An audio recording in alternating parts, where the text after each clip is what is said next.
Bom, pessoal, essa é minha última faca em D2, não é artesanal, tá? É uma faca de design do Greg Lightfoot.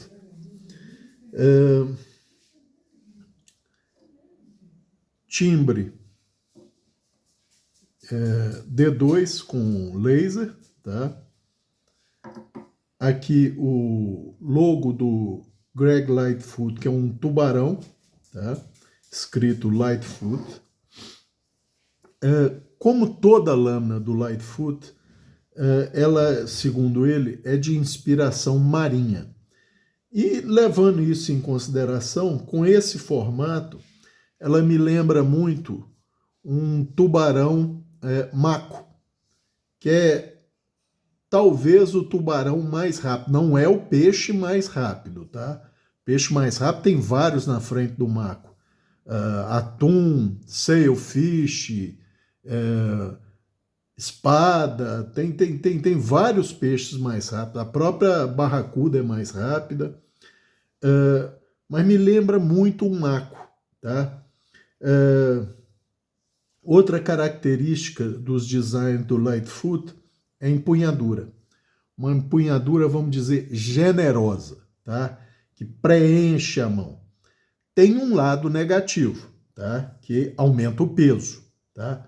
O peso da faca são 161 gramas. Então é uma faca pesada para o tamanho, tá? Mas a mão abraça essa faca de uma forma, gente, que você não sente o peso dela, tá? É muito confortável em qualquer empunhadura, tá? Qualquer empunhadura, ela fica muito confortável. G10, tá? Com uma texturização, vamos dizer, agradável. Não é aquela texturização agressiva do Cold Steel.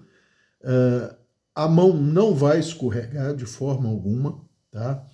Eu diria que essa é uma faquinha, gente, de uso geral, tá?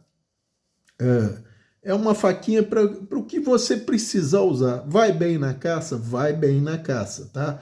Não é o melhor dos mundos para courear, por causa da pontinha muito fina, mas é uma faca para perfurar, por exemplo. A ponta está em linha com a linha central do cabo, tá? Então ela dá uma boa perfuração. Não é recomendado de forma alguma fazer prime ou alavanca com ela, porque a ponta é muito fina, tá? Talas de empunhadura G10 com uma tipo um liner, mas em G10 também azul, que dá um visual bonito. Vem a laser aqui, Lightfoot Knives, tá? Uma faquinha muito interessante para se lidar. Não é o melhor dos mundos para se cascar alguma coisa, por causa desse ricaçozinho, que é um dos fatores de retenção na bainha, tá? A bainha é em plástico, do tipo Tech-Lock, tá? Tem uma coisa interessante. Você, obviamente, né, como todo Tech-Lock, você não precisa tirar o cinto para passar. Tem uma travazinha aqui, você aperta as duas extremidades e abre, tá?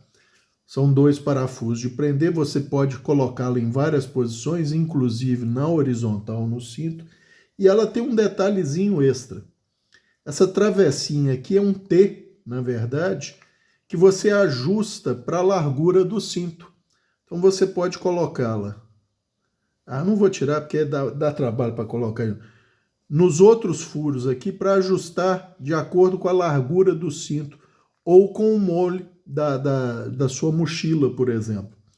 Tá? Para fechar, você simplesmente aperta as duas extremidades aqui, ela encaixa, você vem com a trava e pronto. Tá? O sistema de presa dela é pelo ricaçozinho. Ela dá um rattlezinho, um chacoalhadozinho, mas não vai a lugar algum, tá? Para você tirar, você segura na empunhadura, o dedão apoia aqui, empurra e pronto, tá? Uma bainhazinha interessante, te permite várias posições na lâmina. Eu a deixei na posição inclinada, tá? Porque ela facilita o saque para mim, né?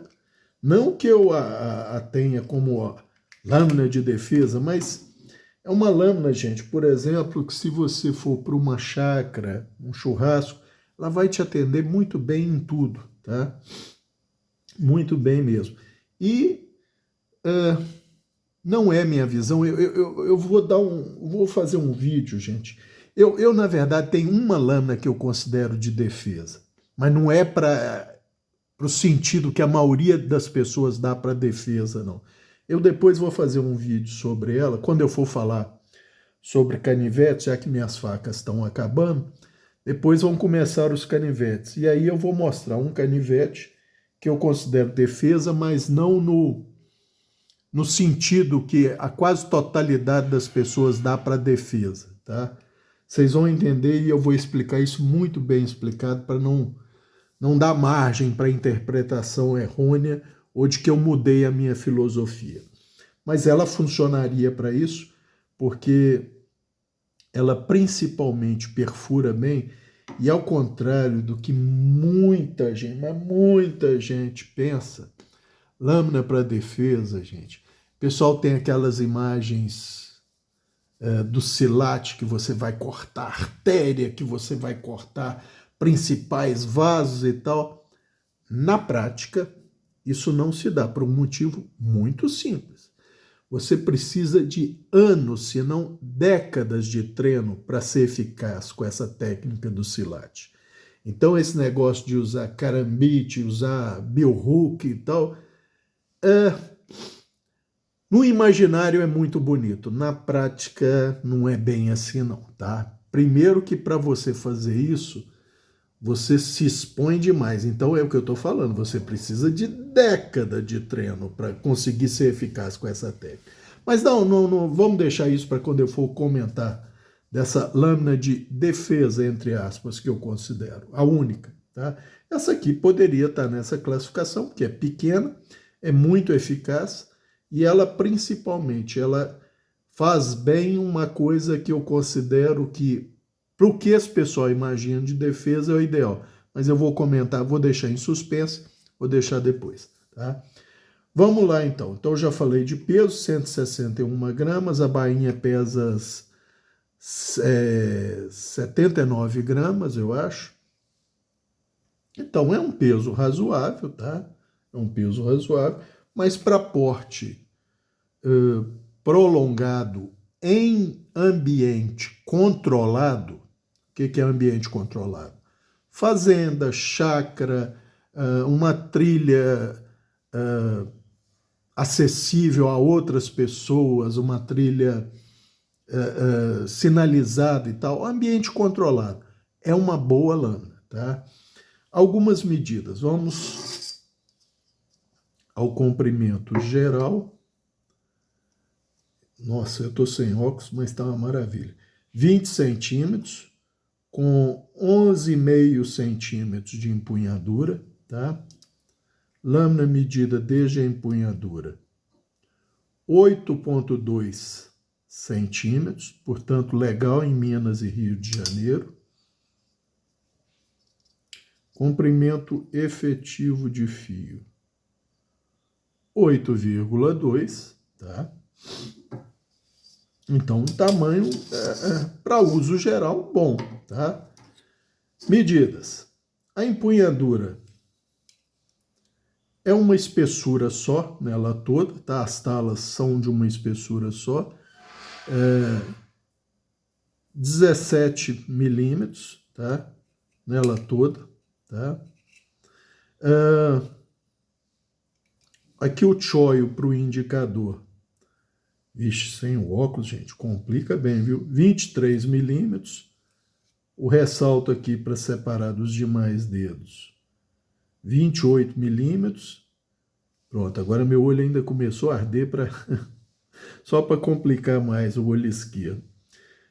Na porção final aqui, 19 milímetros, tá? Como eu já falei, presa por 3 parafusos Torx. Tem um passador para fiel bem estreito, tá? Vamos ver aqui a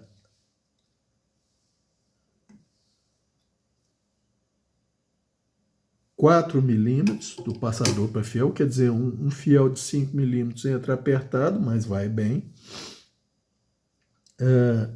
Não tem um chanfro para você fazer o pint grip, ela é, vamos dizer, arredondada aqui para não ficar quina viva, tá? E ela realmente não tem quina viva. Então, mas o pint grip, apesar de que pint grip com uma lâmina tão pequena, mas tudo bem. Tem situações que você precisa. Mas ela não dá esse conforto todo no pint grip, tá?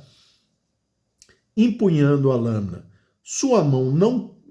Bom, não é que não corre risco, gente. O risco é mínimo da sua mão se deslocar para a região do fio, tá? Justamente por causa do finger choil aqui para o indicador, tá? Então ela é bem segura na empunhadura. Como eu já falei, a texturização do G10 dela é suave, mas o suficiente para garantir um grip com mão molhada, ensaboada ou ensanguentada, tá? Se você estiver preparando um animal. Então, nesse ponto, é bem tranquilo. E como eu já falei, a ergonomia e o conforto da empunhadura, gente, é assim, é um troço que você vê que realmente foi pensado para ser confortável, tá? Só não é confortável, como eu já falei, nessa empunhadura aqui para você cascar. Por quê? Por causa da espessura da empunhadura. Se fosse uma empunhadura menos espessa, seria mais confortável. E a largura da lâmina também não ajuda muito. Por falar nisso, a largura na porção mais larga dela, 3 centímetros, tá? 3 centímetros.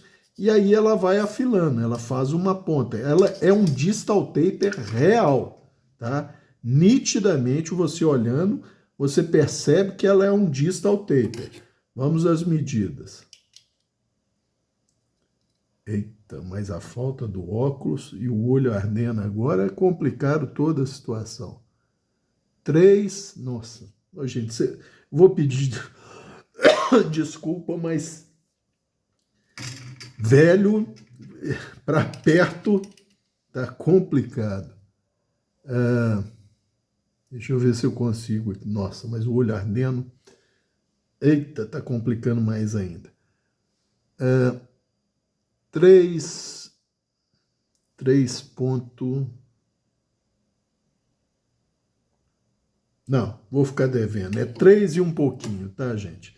Não vou ficar chutando aqui não, porque realmente sem óculos eu não consigo enxergar o paquímetro. Mas cerca de 3 e alguma coisa aqui.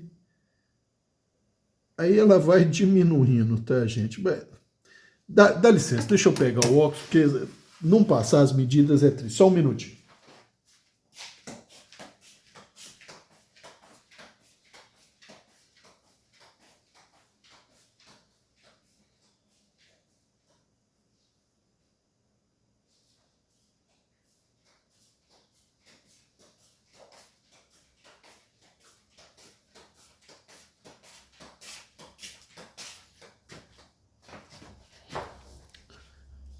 Agora sim, agora nós estamos enxergando.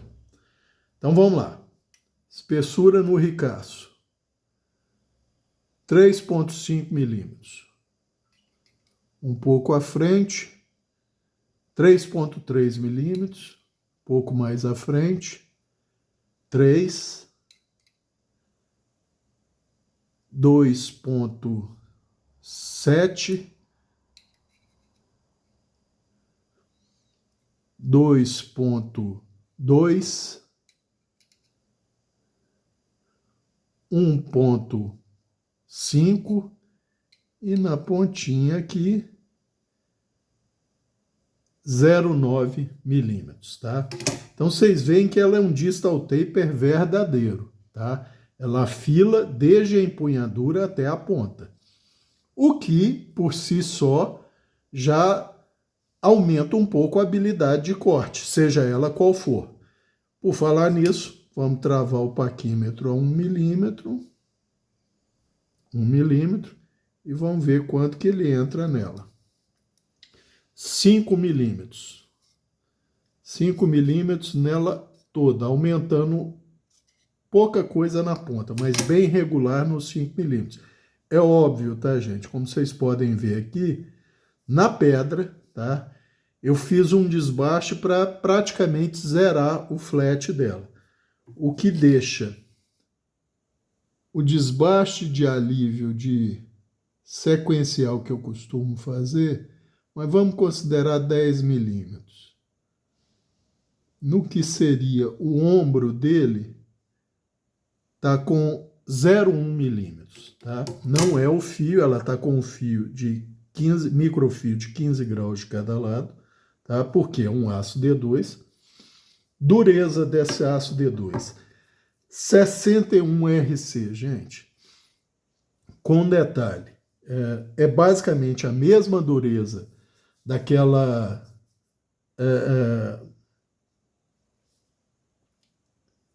cópia do Spyderco Military que eu tenho em D2, com a diferença, o fio afiado da mesma forma, tá? Mesmo desbaste de alívio, porque a geometria é muito semelhante, ela tem um fio continuamente com uma ligeira curva, tá? O que facilita não, melhora o corte, tá? O Spyderco Military, a cópia dele, é mais ou menos isso também, e ambos eu quase zerei o flat, tá? Como vocês podem ver aqui, ó. Olha lá, quase não tem diferença do apoio do paquímetro, a não ser que na borda extrema dela, que tem um gapzinho, que foi o desbaste, tá? Mas esse Military e ela são muito assemelhados, inclusive na dureza, ambos 61 RC. Geometria assemelhada, sendo que o Military, como está hoje, tem uma habilidade de corte um pouquinho maior, porque essa aqui entra 5 milímetros, o Military entra 6, tá? Mas o fio feito da mesma forma em ambos, nessa daqui é um pouco mais suave, tá? O que que isso quer dizer?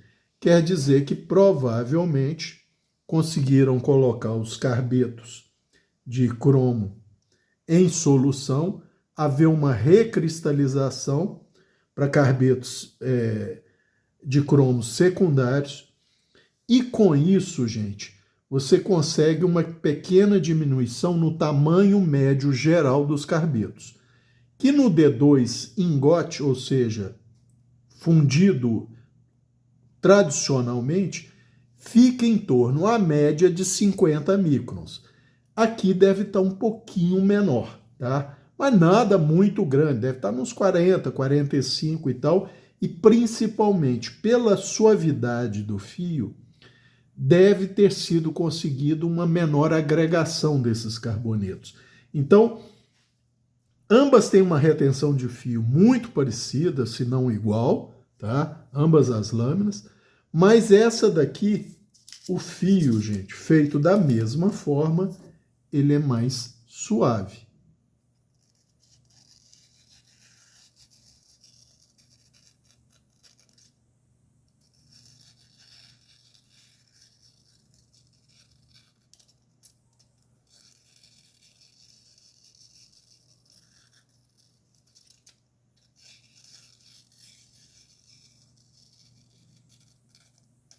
Deu para perceber? Vamos só no push cut, só puxando o papel.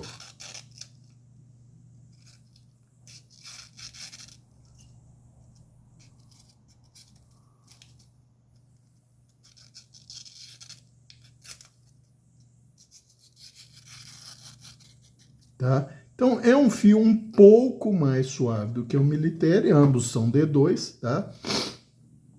O que indica que um bom tratamento térmico, tá, gente? Como eu já falei, pela ponta ser muito fina, não é uma lâmina para você fazer alavanca com a ponta. Tá? Ela vai quebrar se você fizer. Eu diria até que num pino, se você cravar e virar de uma vez, eu diria que ela possivelmente quebraria a ponta. Tá? Então não é uma lâmina para isso, ela é uma lâmina de corte e corta bem, como vocês podem ver pela geometria. O acabamento é um polido esfumaçado, tá? O que, somado ao fato do D2 ser um aço semi-inoxidável, dá uma boa tolerância à corrosão. Ela é tolerante à corrosão? Óbvio que não. Você tem que tomar cuidado.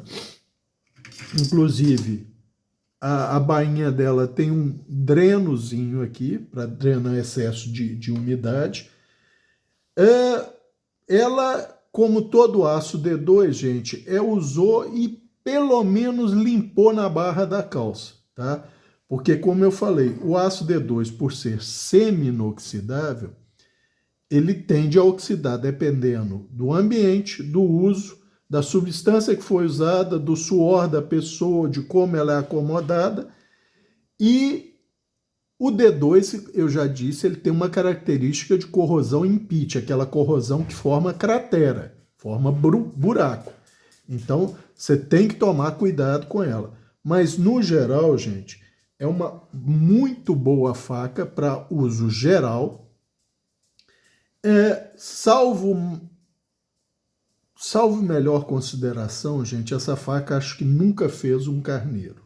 Tá? Já cortou ave, frango, galinha da Angola, acho que já cortou asa branca, sendo que asa branca, vamos deixar claro para ninguém pensar, aqui do lado de casa o vizinho construiu um muro alto e a cor dele, dependendo ele pintou de um amarelo palha, e só depois que eu fiz um dia, isso deve ter um ano e pouco, comentando com ele, que virava e mexia, graças a ele, eu estava comendo asa branca e rolinha aqui em casa.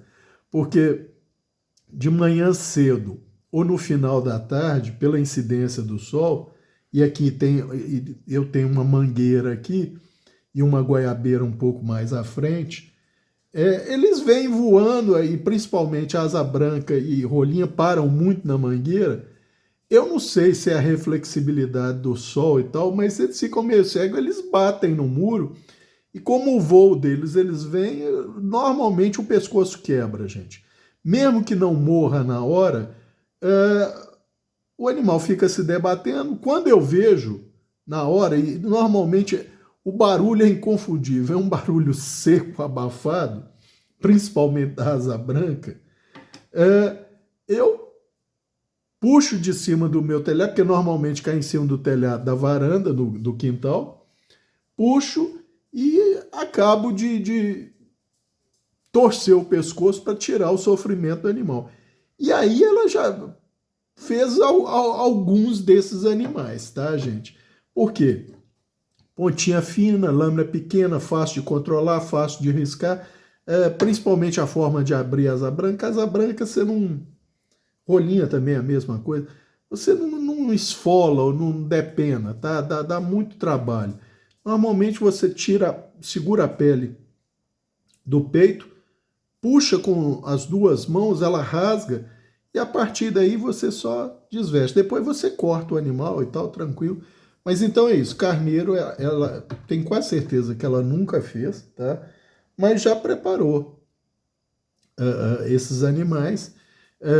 Churrasco já foi a 1 ou 2 já, funciona muito bem e tal. E é como eu falei, uso geral, gente, a única coisa contra ela é o peso, tá? Graças a quê? Graças à empunhadura, que é característica do Lightfoot, é uma empunhadura generosa, tá? Mas agrega peso. Ainda mais que ele gosta de dois materiais, dois tipos de materiais, que é o G10 e material orgânico. Marfim, madrepérola, eu não sei o peso desses outros, mas o G10 é pesado. Para mim é o melhor material que tem, tá? mas isso aí é uma questão para os amigos avaliarem. Agora, é uma faquinha realmente muito boa, com muito bom tratamento térmico, uma boa dureza para o D2, 61, tá? Uma geometria para perfurar fora de série, corta muito bem, tem boa retenção de fio.